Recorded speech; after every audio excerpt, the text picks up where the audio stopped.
ډېر تاسو مقام دی توتي ګله. دوستانو پښتو مشهور ډانسر ډولفین آیان او دغه ملګري په فایرنګ باندې لګېدلي دي او ډېر زخمیان دي، د اسپتال په خوله کې پراته دي.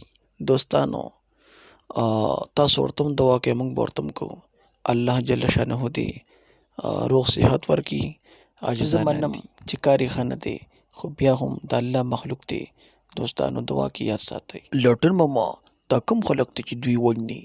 دا کوم مدلګان مخلوق دی؟ توتي ګله دا به یي څه ګنمن به یي. دوی دومره سوچ نه کوي چې دا غریبانان مخلوق دی، ټرانسجنډر دی، ما ته پته ده چې جړاګان دي، کارونه غلط کوي، ما ته پته ده، خو څه وکړي مجبوري ده. دوستانو ډېر خلک ما لیدلی دی چې د چا ښادي نو دا غریبانان به بوځي هلته به یې وګټي نو بیا به ورسره ظلم زیاتې کوي. داسې نه دي په کار وروڼو. زه منم چې دا جړاګان دي او کار یې ښه نه دی خو بیا هم د الله مخلوق دی، ښه ورسره کوئ، بد ورسره مه کوئ. الله جل شانه ستاسو په کور کې هم جړاګان پیدا کوي شي، دا مخلوق پیدا کوي شي، نو آینده دا چل مه کوئ او الله دې دوی روغ رموټ کړي. زموږ دا دعا ده، موږ به ورته دعا کوو چې الله جل شانه دې دوی له روغ صحت ورکړي او بیا دې خدای پاک باسي.